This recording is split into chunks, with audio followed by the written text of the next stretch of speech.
ဒီရဲ့ပိုင်းဆိုပဲကျွန်တော်တို့ရှိရာဖက်စစ်ဂျပ်ဖက်ဒူးစရိုက်ကောင်မင်းအောင်လှိုင်ကိုရုရှားနိုင်ငံကိုဖိတ်ခေါ်ပြီးတော့သူတို့တွေရဲ့စီရေးဆွေးနွေးပြင်ဆင်ကြရတော့မယ်စစ်ပူလာတဲ့အနေအထားတွေတရုတ်ဘက်ကလည်းပဲဂျပန်ကိုစစ်ဝါဒခေါင်းထောင်မလာဖို့စတဲ့ပြင်းထန်တဲ့စကားလုံးတွေနဲ့နိုင်ငံချင်းချင်း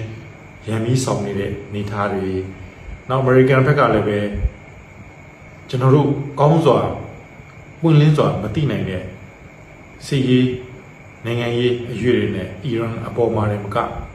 မြန်မာပြည်တွေကကြားဖြတ်နေอยู่နေငင်းဖေရှားအရေးယူဖော်ထုတ်ရေးလုပ်ငန်းစဉ်တွေပိုပြီးခြေလှမ်းတွက်လာတဲ့အနေအထားတွေအားလုံးပဲမင်္ဂလာပါခင်ဗျာညီနောင်လေး channel ကနေကြိုဆိုပါရစေကျွန်တော်တို့ရဲ့ channel ကဆိုရင်နေ့စဉ်မြန်မာနိုင်ငံအတွင်းဖြစ်ပေါ်နေတဲ့နိုင်ငံရေးစစ်ရေးတိုက်ပွဲသတင်းတွေကိုတင်ဆက်ပေးတော့မယ့် channel ပဲဖြစ်ပါတယ်ခင်ဗျာဒါကြောင့်မလို့ကျွန်တော်တို့ရဲ့ channel ကို subscribe လေးပြုလုပ်ပြီးစောင့်မျှော်အားပေးကြဖို့အတွက်တောင်းဆိုပါတယ်ခင်ဗျာကြည့်ရှုသူများကိုအထူးပဲကျေးဇူးတင်ရှိပါတယ်ခင်ဗျာပြည်သူ့ဘက်တော်သားအနေနဲ့လူဒေါ်လာရေးတောင်းရရအဖြစ်လောတော့ဒေါ်လာတီထောင်ကောင်းကျိုးဆောင်အစီအစဉ်တွေအတွက်ကျွန်တော်တို့တက်ဆွမ်းသမျှကျိုးပန်းဆောင်ရွက်နေပါတယ်ဆက်ဆက်ကဏ္ဍအသီးသီးရောလိုအပ်တဲ့ပြည်သူရဲ့အခက်အခဲတွေဖြေရှင်းမှုရောအနာဂတ်အတွက်ကျွန်တော်တို့ပါဝင်ကြိုးစားနေတဲ့အတွင်ကုပြောရေးကာလဒေါ်လာအောင်မြင်တော့ပန်းနိုင်ရောက်သည့်အထိကြာရတာဝန်ကိုပါဝင်ချပြင်းနဲ့ကျွန်တော်ကဏ္ဍလေးခွဲပြီးတော့စီမံချက်ချဆောင်ရွက်နေပါတယ်တစ်ဖက်ကတော့လူမှုအကျိုးပြုလုပ်ငန်းတွေပေါ့ဒါကလည်းပဲလုပ်တဲ့အလုပ်တွေမို့လို့လုပ်တာပါတစ်ဖက်ကလည်းမျိုးတော်လိုင်းရေးအစိပ်ပိုင်းတွေပေါ့ဒါကလည်းလုပ်ကိုလုပ်ရမယ်အစိပ်ပိုင်းတွေမို့လို့လုပ်တာပါဒါမှအားလုံးခြုံငုံပြီးတော့မျိုးတော်လိုင်းရေးအတွက်ခေပြောင်းစနစ်ပြောင်းမျိုးသားလူမျိုးရေးလှူရှားမှုကြီးအတွက်တဆသမျှပါဝင်ကြပြတဲ့နိုင်ငံသားတဦးရဲ့တာဝန်အောင်မြင်မှာဖြစ်ပါတယ်ဒါလည်းပြည်သူကအပေးရလာတဲ့တာဝန်တွေကိုကျွန်တော်ထားဆောင်တာပဲဖြစ်ပါတယ်ဆိုတော့ကျွန်တော်အနေနဲ့အကောင်းဆုံးဆွမ်းနိုင်ရရှိမြဆောင်ရွက်နေပါတယ်တော့ဒီနေ့အခြေအနေတွေကြည့်မယ်ဆိုရင်မြန်မာနိုင်ငံရေးကမ္ဘာနိုင်ငံရေးအခြေအနေဟာလျင်မြန်စွာနဲ့အကွက်ရွှေ့ရွေလျားနေတာတွေ့ရပါလိမ့်မယ်ထိုင်းနိုင်ငံအဖိတ်ခေါ်ပြီးတော့လာသမတုမင်းအောင်လှိုင်ကိုဖိတ်ခေါ်ပြီးတဲ့နောက်ပဲသူ့ရဲ့ဝန်ကြီးချုပ်ဟာလည်းပဲသူ့ကိုထိုင်းကိုလှုပ်နေပြီဖြစ်တယ်တ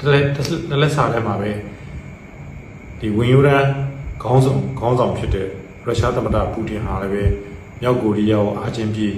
အပြေးလွှာဆွေးနွေးမြောက်ကိုရီးယားကနေပြီးတော့ပို့ဆောင်ပေးမဲ့စစ်သမီးတွေနဲ့စစ်တပ်အကူလက်နက်ကြီးတာဝေးပစ်ဒုံးမြန်တွေအကူအညီအတွက်ကိုသူ့ရဲ့နိုင်ငံကြီးခေါင်းဆောင်ဆိုတဲ့ဂုဏ်သိက္ခာအောင်မှမငဲ့အောက်ကျတောက်ခံနေရတဲ့အနေအထားတွေဒီရဲ့ပိုင်းဆိုပဲကျွန်တော်တို့ရှိရာဖက်စစ်ဂျပ်ဖက်ဒူးစရိုက်ကောင်မင်းအောင်လှိုင်ကိုရုရှားနိုင်ငံကိုဖိတ်ခေါ်ပြီးတော့သူတို့တွေရဲ့စီရေးဆွေးနွေးပြင်ဆင်ကြရတော့မယ်စစ်ပူလာတဲ့အနေအထားတွေတရုတ်ဘက်ကလည်းပဲဂျပန်ကိုစစ်ဝါဒခေါင်းထောင်မလာဖို့စတဲ့ပြင်းထန်တဲ့စကားလုံးတွေနဲ့နိုင်ငံချင်းချင်းရန်ပြီးဆောင်နေတဲ့အနေအထားတွေနောက်အမေရိကန်ဘက်ကလည်းပဲကျွန်တော်တို့ကောင်းစွာပွင့်လင်းစွာမသိနိုင်တဲ့စစ်ရေး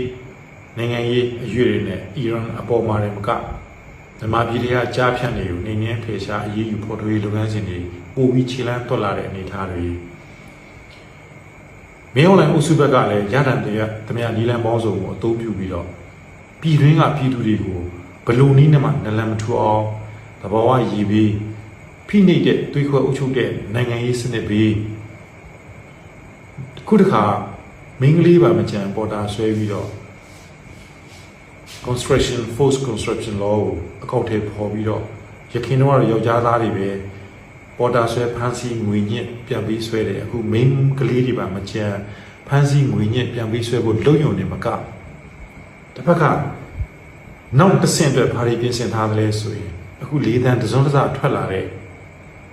ပိုင်ဆိုင်မှုတွေကိုစစ်ဆေးပြီးအခွန်ကောက်ခံဖို့ဆိုတဲ့လှုံ့ဆော်မှုတွေတွေ့ပါလိမ့်မယ်ဒါဖက်စစ်တပ်ကစနစ်တကျလုတ်တက်တဲ့ဖြစ်စည်းစီမံကိန်းကြီးတွေအတွက်နောက်တစ်ဆင့်စီမံကိန်းဖြစ်ပါတယ်ပထမဆုံးကတာမန်အခြေခံလူဒန်းစားတွေထဲကလူငယ်တွေကိုအားလုံးပေါ်တာဆွဲဖန်ဆီးစစ်စင်ရေးပို့တည်တွင်းပို့သို့မဟုတ်ပြည်ပနိုင်ငံရဲ့ခြားကိုအတင်းပို့ပြီးတော့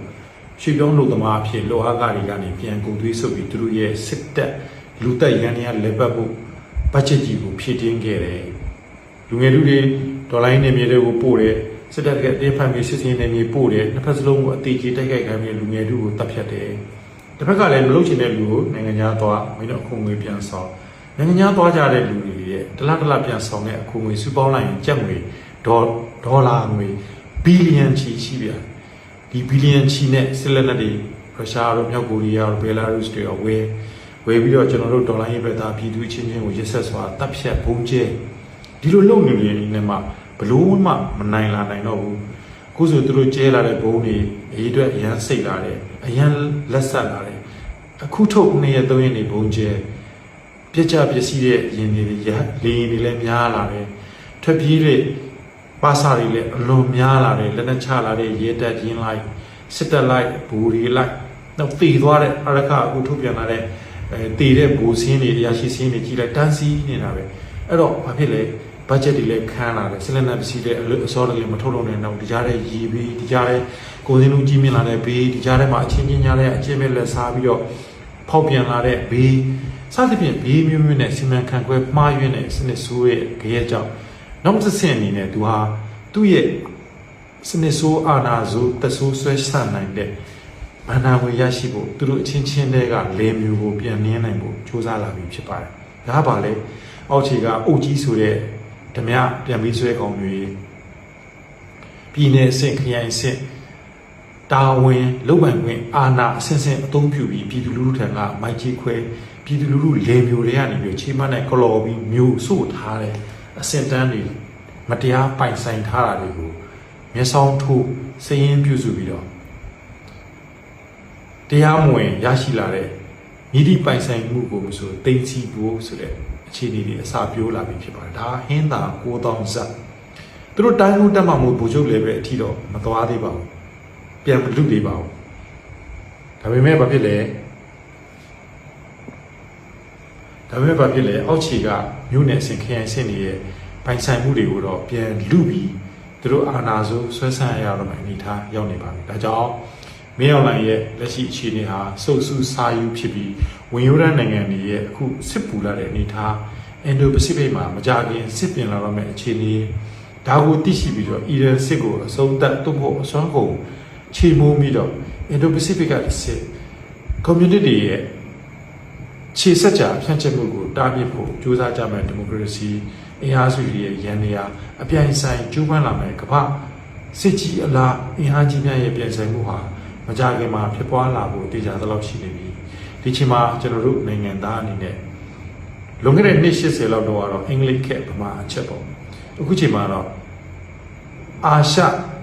အင်ဒိုပစိဖိတ်အခက်ကျွန်တော်တို့ Federal ပြည်ထောင်စုအချက်အင်ဒိုပစိဖိတ်အခက် Federal ပြည်ထောင်စုအချက်ဆိုပြီးကျွန်တော်တို့ညီကိုတွေပြည်ထောင်စုသားအားလုံး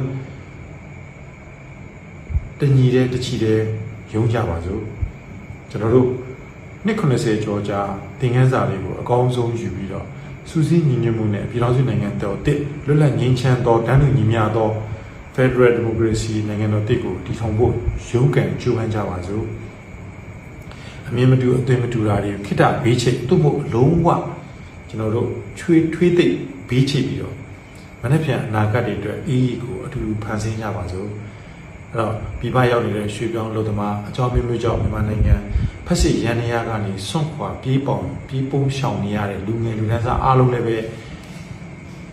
သင်ခန်းစာနဲ့ရင်းချမှုနဲ့